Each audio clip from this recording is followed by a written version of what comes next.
Islam's biggest weakness is it can't stand up to criticism. Can't stand up to criticism, can't stand up to mockery. Long term, Islam cannot. That's why they always go for blasphemy laws. They have to keep you from being able to criticize their religion. They have to stop you. Why? They know it can't stand up to scrutiny. They know it's their biggest weakness. So if they've already basically told you for 14 centuries what their biggest weakness is, how is everyone who's worried about the spread of Islam and about the future of their countries not sitting down and saying, we're going to learn about Muhammad and the men of al-Zut. We're going to learn about Muhammad and Aisha. We're going to learn what Muhammad did with the wife of his own adopted son. We're going to learn about all this stuff, and we're not going to shut up about it. Guess what? You get an entire population, or even a good percentage, even 5 or 10% of your population who are all sharing that. That is going to be a very, very, very unappetizing environment for Muslims, right? They're not going to be like, ooh, let me move there with all my kids where I'm going to hear nonstop, endless mockery of Muhammad. They're not going to want to do it. If they cannot control your speech, they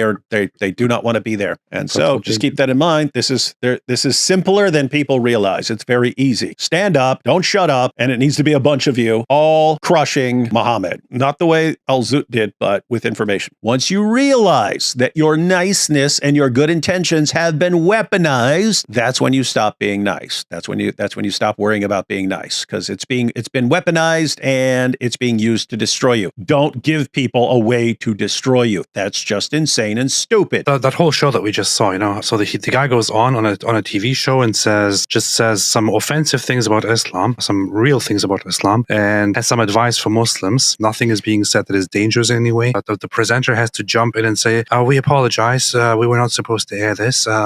We apologize. Think about it for a second. Why in the world are they cutting it off? Why in the world are they apologizing? What was exactly said? What was exactly done that is so bad that grown adults actually have to be prevented from seeing or hearing that? What exactly happened on that episode that is so bad that you can't air it, that you have to apologize for airing it, that you have to take it down, that you have to interrupt it in an advanced, civilized Western society? What exactly is so bad? The same question can be asked to the UK. It is just some incredibly stupid mindset that lots of people have, that Western people have. If we say some mean things about them, we need to cut it off. We need to shut them up. We need to apologize.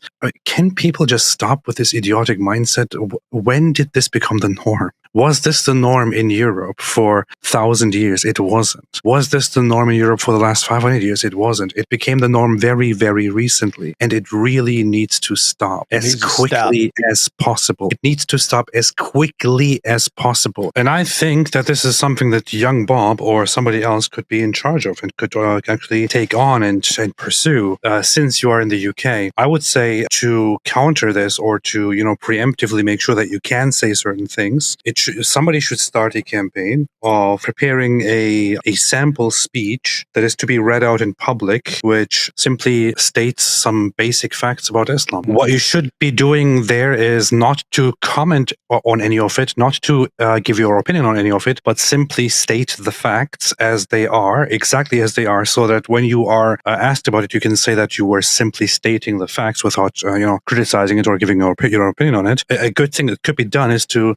spread this sample speech to people, to patriotic people around the nation, and to call everyone to go out there and say the very same thing and see if they get in trouble for that or not. Simply stating things without even criticizing or condemning them. Like, okay, so if I just state things that Islam teaches and I give the source, how are you going to attack me for it? I'm just stating what it is. As soon as AP started saying like a prepared speech or something like that, see, I'm of the view that, and by the way, it was the same in prison. I wondered this in prison. I wonder why people don't realize how much power they have if they unite, or at least a good portion of them unites. Like when I was in prison, the guards would be jerks and stuff like this. I never did anything about it, but it was always in my head. All the inmates need to do is sit down and say, we're not working. That's it. Like 95% of the work in a prison is done by the inmates. Inmates are preparing the food. Inmates are doing everything. If they said we're not working, guess what? They still have to feed you and do all this stuff. The government still has to do that. They're just going to have to pay a bunch of people to come in and do it. In other words, things get way more expensive for